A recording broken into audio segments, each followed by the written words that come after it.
Mesdames et messieurs, bonjour et bienvenue à la table ronde. Nous sommes lundi le 12 novembre.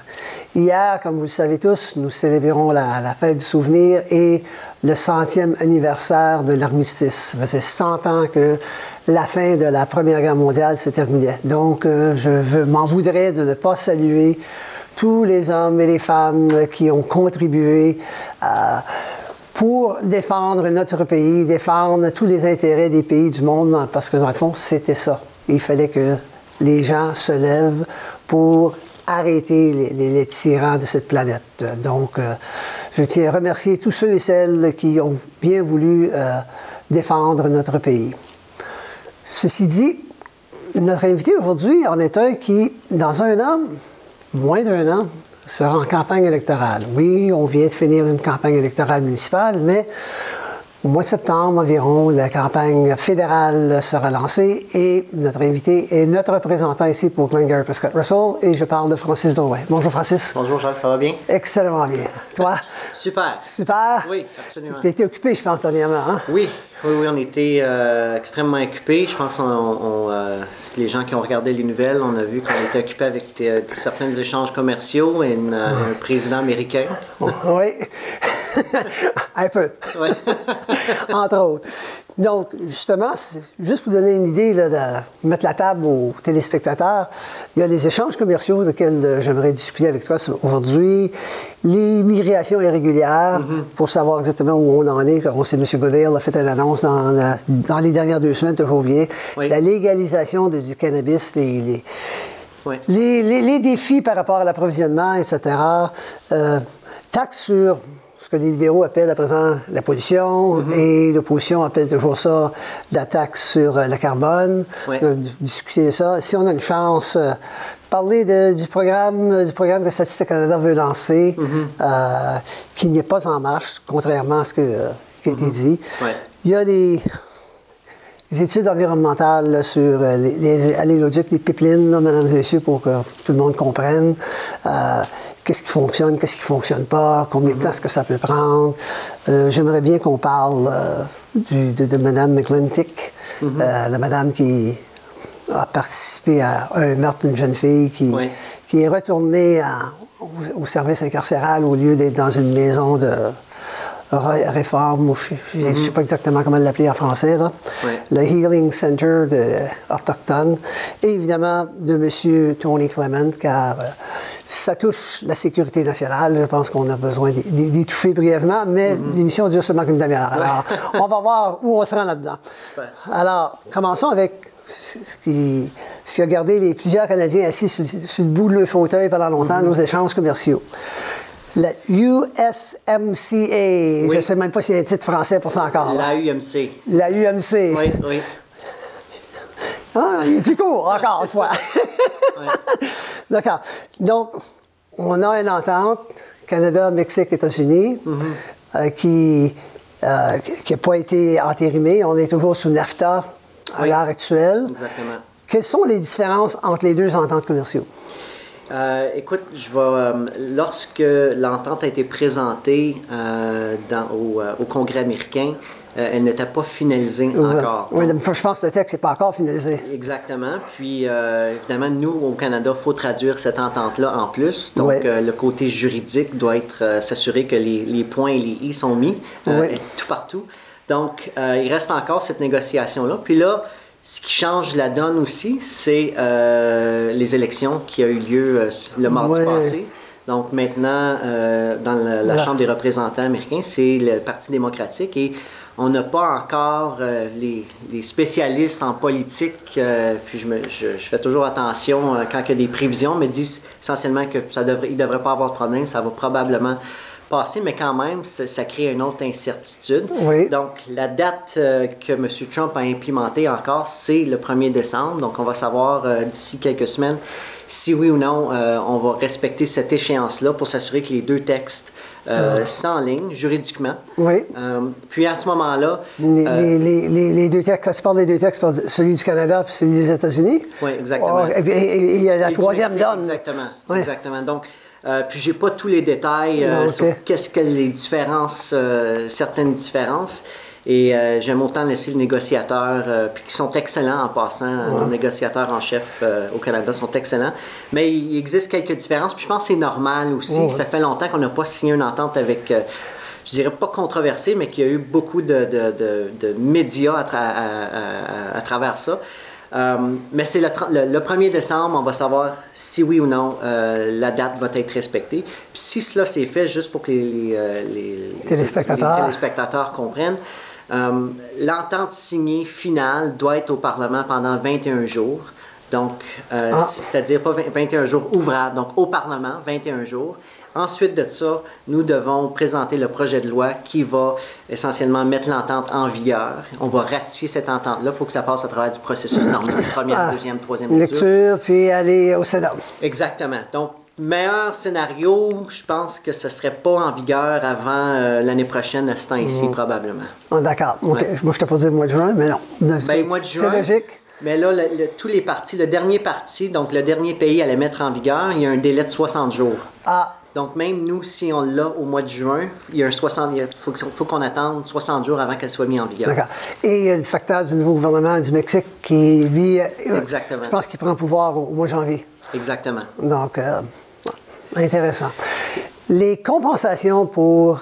OK. Premièrement, quelle est la différence entre ce qui existe en NAFTA puis la nouvelle entente pour les gains agricoles aux États-Unis? C'est-tu un quart de 1 C'est-tu 3,5 C'est quoi au juste? C'est dur à suivre. C'était de maintenir le marché. Donc, quand je parle aux producteurs de grains, eux sont extrêmement contents. Évidemment, dans notre région, on a beaucoup de producteurs laitiers que j'ai d'ailleurs rencontrés il y a à peu près un mois pour parler de cette entente-là. C'est important que les politiciens fassent face à la musique quand ça ne va pas toujours bien. Oui, oui. Puis là, maintenant, ce que moi, je suis concentré à, c'est de s'assurer qu'ils soient non seulement compensés, mais qu'on comprenne c'est quoi le futur de la gestion de l'offre ici au Canada. Puis je pense qu'on nous a demandé, évidemment, d'avoir 100% sur notre test. On n'a pas eu 100%, mais on a eu 96,25%. Mais c'est évident qu'il va y avoir des conséquences. Mais il s'agit de mettre en place des stratégies d'affaires pour s'assurer de mitiger l'impact des producteurs laitiers, puis aussi les producteurs avicoles. D'accord. Et les cultivateurs, ils sont encore... ils ont encore plein de questions, ils sont choqués. C'est quoi leur position? C'est à travers CETA, donc l'entente de l'Europe, il y a 10 ans. Oui. Ça fait 10 ans qu'on parle de ces ententes-là, puis c'est toujours les producteurs laitiers qui sont à la télévision, dans les médias. Ça cause des stress. Puis ça, je le comprends. Je sympathise avec eux. Ça fait 10 ans qu'ils sont dans les médias. Puis... au mois d'avril, M. Trump, l'administration américaine, avait dit on veut que le Canada se débarrasse de la gestion de l'offre d'ici 10 ans. Évidemment, c'est pas ça qui est arrivé, mais quand même, ça a causé de l'incertitude chez nos producteurs. Et mon rôle, c'est de m'assurer qu'on crée de la certitude, surtout pour la prochaine génération. Et ça, ces discussions-là, il y a un groupe de travail qui a été créé au niveau national et il va y avoir des représentants des producteurs laitiers, des transformateurs. C'est important d'avoir des transformateurs qui sont non seulement des gros, mais la PME soit là. Donc, des entreprises comme le Saint-Albert. D'accord. Excusez. Le Parti conservateur, pendant les négociations, il était avec le Parti libéral. Et d'ailleurs, il y avait des membres du Parti conservateur qui faisaient partie, au moins comme conseillers à l'équipe de négociation, M. Mulroney et Mme Melrose. Mais là, ils disent, on aurait pu négocier une meilleure entente que ça. Le point de vue du gouvernement là-dessus, parce que moi, quand j'écoutais le président américain parler de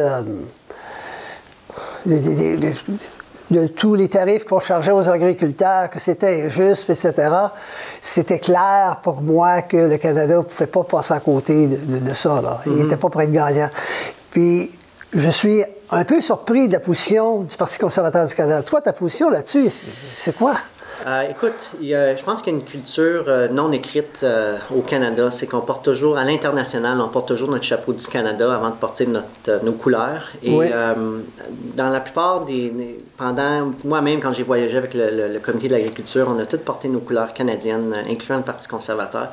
Là, la sortie de M. Scheer, moi, je compare toujours ça. C'est comme le coach de hockey qui sort après, au mois de juin, puis il dit « J'aurais pu gagner la Coupe Stanley ». C'est facile, après que tu es sorti, ils ont appuyé tout au long, incluant le premier ministre de l'Ontario, M. Ford, qui a été informé de ces nouvelles-là. Il était là 2 semaines avant, là.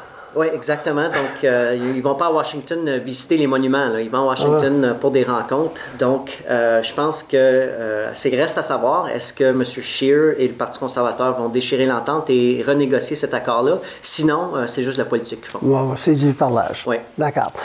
Dernier point sur lequel j'aimerais toucher, est-ce que les libéraux ont un plan dans la poche arrière là, d'approcher les nouveaux élus à la Maison des représentants pour s'assurer que ça va bien rouler, cette négociation-là? Absolument. Ouais.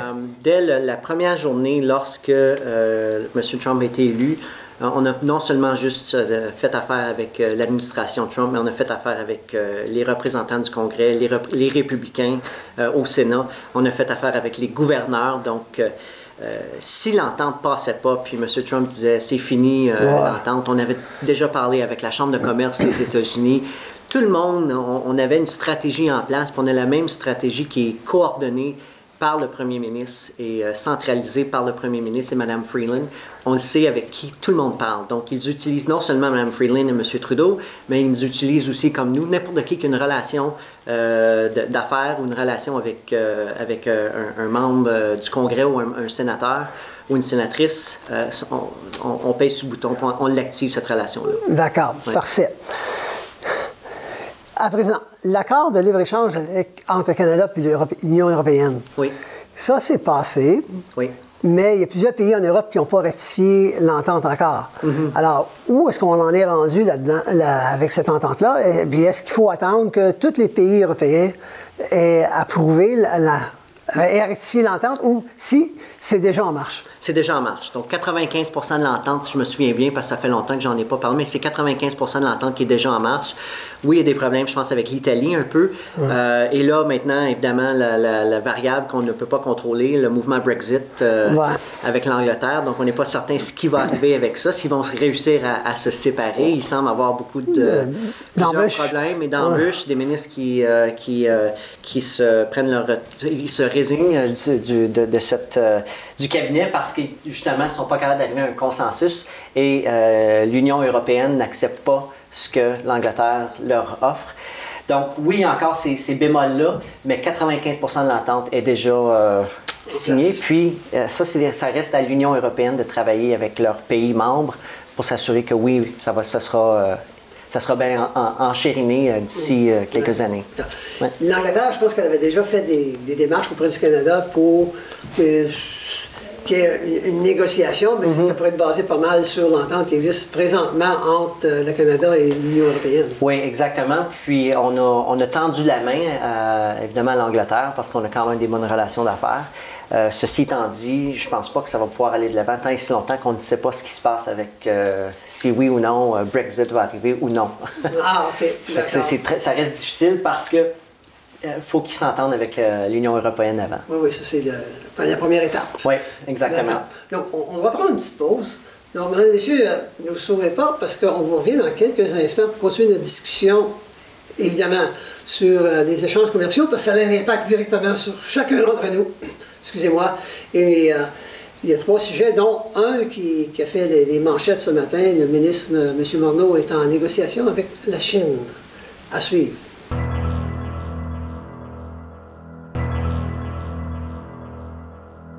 Merci d'être demeuré avec nous, mesdames et messieurs. Nous continuons notre discussion avec le député fédéral pour Glengarry-Prescott-Russell, M. Francis Drouin. Là, Francis, dans les ententes, on en a discuté de 2, mais il y en a une autre qui est en marche, qui a été rectifiée par, je crois, 6 des 11 pays membres.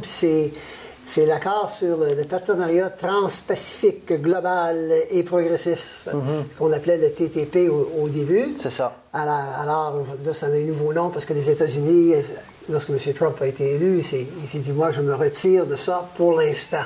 Exactement. Et il trouvait que les États-Unis étaient passés à favoriser.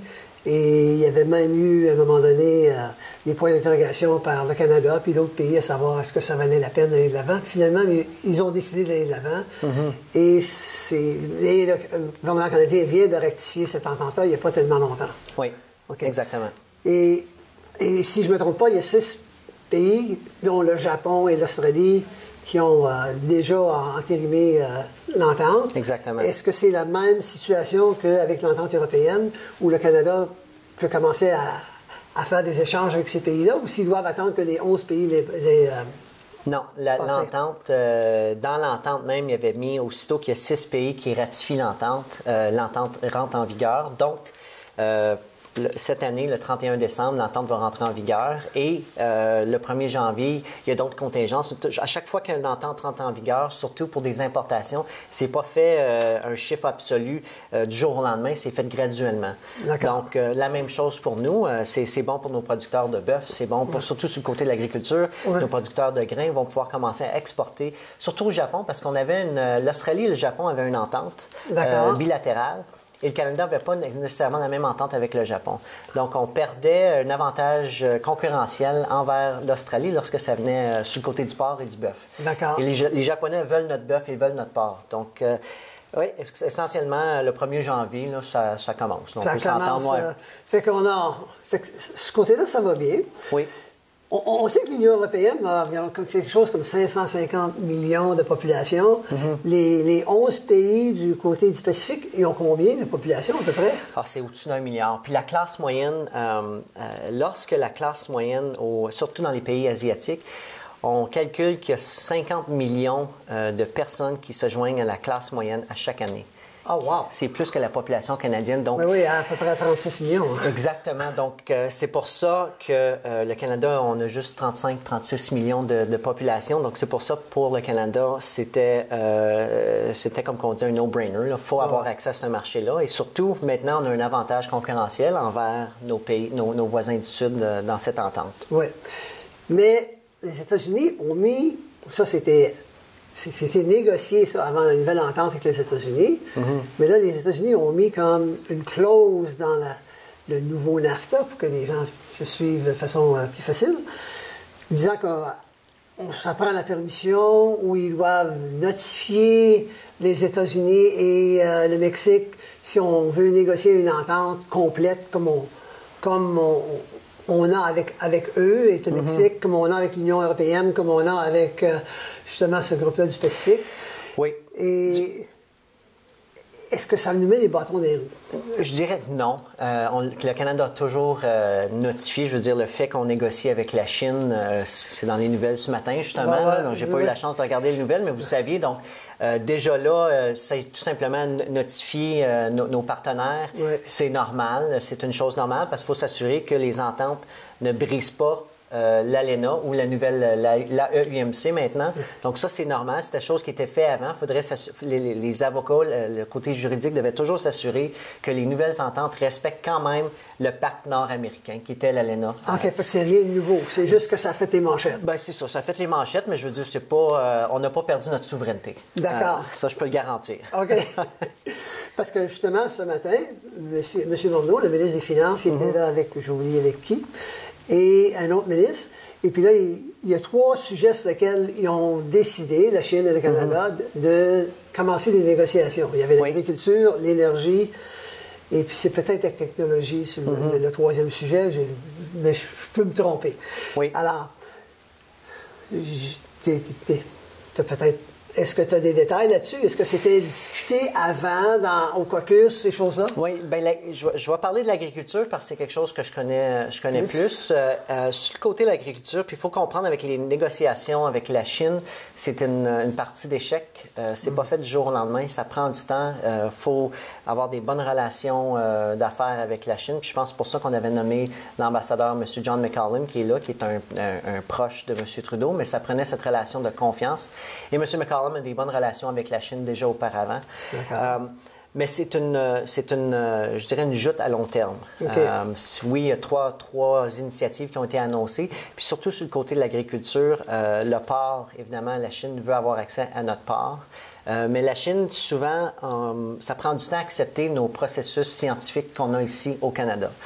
Donc ça, c'est toujours de travailler avec la Chine. Ça peut prendre jusqu'à 7 ans, justement, au Comité de l'agriculture la semaine passée, j'entendais que ça peut prendre jusqu'à 7 à 8 ans avant qu'un procédé ou un nouveau produit soit accepté en Chine. Donc, comment est-ce que le Canada peut donner cette confiance-là? Puis on sait que l'Agence des inspections des aliments fait un incroyable travail au Canada afin de s'assurer que nos aliments sont sains et saufs et que nos procédés sont sains et saufs. Oui, puis quand il y a un problème, il y a juste ça. Exactement. On le sait. Donc ça, c'est juste de donner cette confiance-là à nos partenaires en Chine que oui, on est un pays qui exporte de l'agriculture. Notre nourriture est saine et sauf.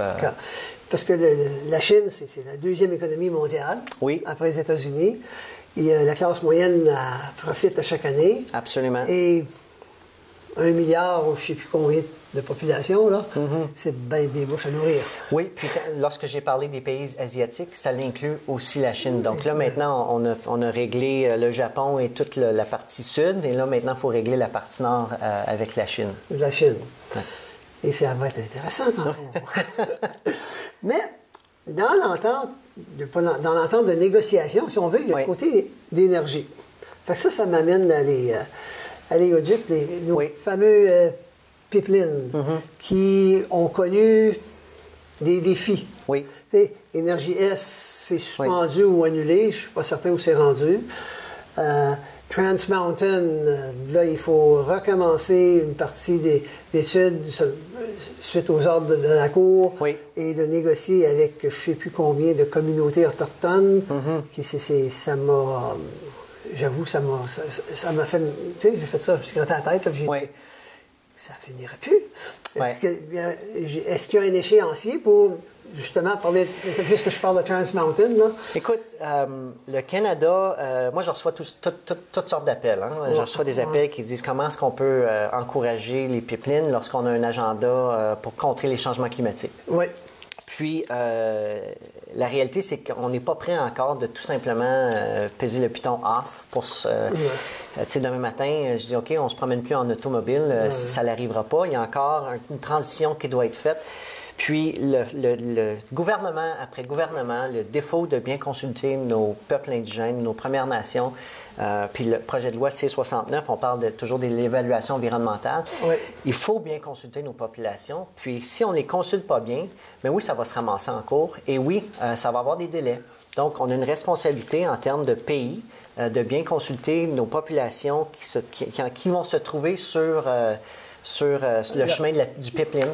Et ça ne veut pas dire d'avoir un consensus à 100%. Là. Ça, on sait qu'il n'y aura jamais un consensus à 100%, mais c'est de trouver comment on peut mitiger l'impact de la communauté ou les inquiétudes de cette communauté-là, travailler avec les gouvernements, et ensuite, on va pouvoir aller de l'avant. Puis le projet de loi sur les nouvelles évaluations environnementales traite justement de cela parce que M. Harper, et même on a vu un autre en cours avec TMX justement, qui a dit non, le procédé n'est pas encore assez bon. Il faut continuer à consulter.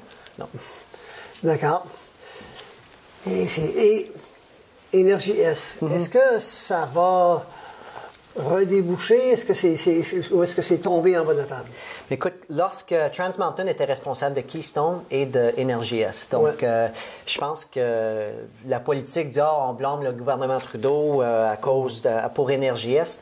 La réalité, c'est que le projet de loi, les nouvelles évaluations environnementales n'étaient pas rentrées en vigueur lorsque Trans Mountain a annoncé le fait qu'il n'était pas pour aller de l'avant avec Énergie S. C'est drôle, quelle coïncidence, lorsque Keystone a été accepté, Énergie S a tombé à l'eau. Donc, peut-être que... Puis là, Keystone est suspendu. Oui, puis là, Keystone est suspendu. Mais sauf que la Trans Mountain a déjà annoncé qu'il était pour poursuivre quand même, aller de l'avant avec Keystone. Il était pour répondre à la Cour. Donc, je pense que leur priorité est avec Keystone en ce moment. D'accord. Et puis... Mais là, on n'a pas parlé d'Énergie S. Oui. Qu'est-ce qui arrive? Est-ce que c'est vraiment comme, non, on met une croix là-dessus? Ou est-ce qu'on... Puis moi, je lui dis, ben OK, si on n'est pas capable de traverser le Québec, il n'y a pas des raffineries en Ontario qui pourraient raffiner pour au moins le pétrole qu'on achète ici en Ontario. Il ne vient pas de l'Arabie Saoudite puis de d'autres pays. Oui, mais justement, le pipeline est déjà bâti jusqu'en Ontario. Ça, c'était pas vraiment en Ontario qui était le problème, c'était plutôt le niveau de la partie, je pense quasiment jusqu'à Cornwall, jusqu'à travers le Québec, qui était pour avoir une nouvelle partie du pipeline. Donc, Énergie-Est, c'est pas le gouvernement du Canada. Le gouvernement du Canada n'a pas dit non. C'est à l'entreprise de décider si oui ou non elle veut aller de l'avant, mais elle va devoir respecter les évaluations environnementales qui vont être mises en vigueur.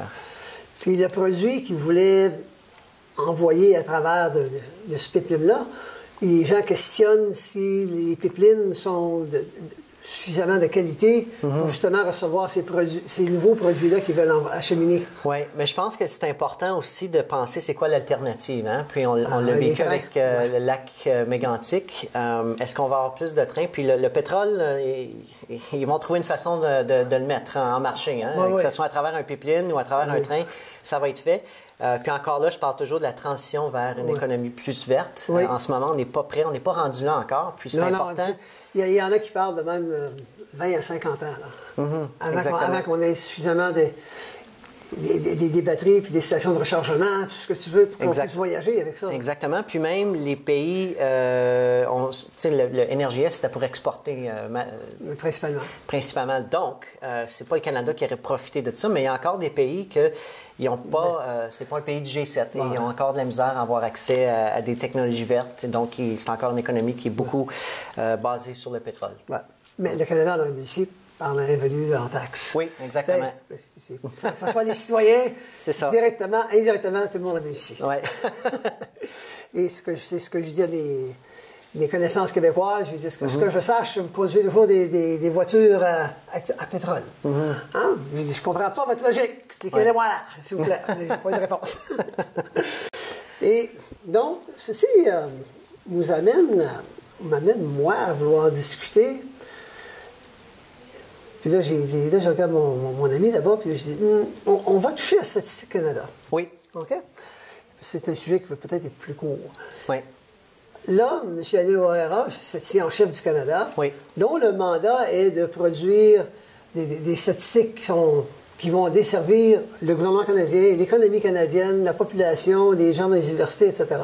Puis, je dois vous avouer, mesdames et messieurs, j'ai travaillé 27 ans pour Statistique Canada. Donc, j'ai une compréhension et j'ai un préjugé en faveur de Statistique Canada.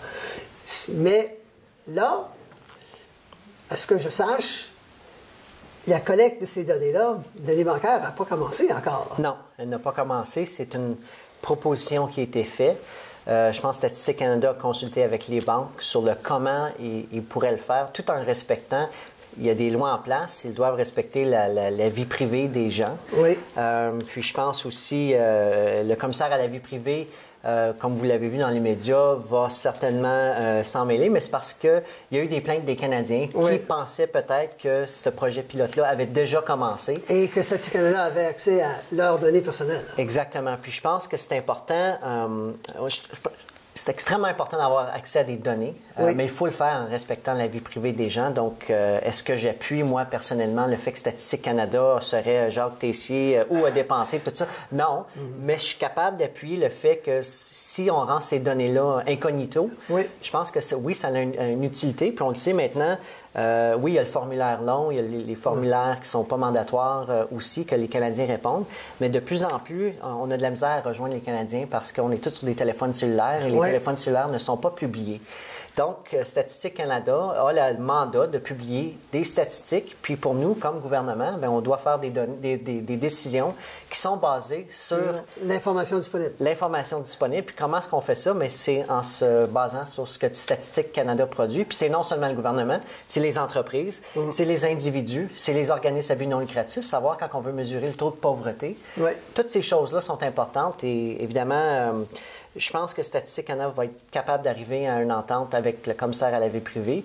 Puis c'est à eux de décider. C'est pas moi qui va décider pour Statistique Canada. C'est eux qui vont décider comment est-ce qu'ils vont aller de l'avant. D'accord. Donc là-dessus, malheureusement, on manque de temps. Donc, mesdames et messieurs, je propose à Francis qu'on fasse une deuxième émission pour la suite des choses. Super. Super. Donc, Sur ce, mesdames et messieurs, je vous dis merci d'avoir été là avec nous et je vous dis que nous vous revenons bientôt avec une deuxième entrevue avec M. Francis Drouin, député de Glengarry Prescott Russell.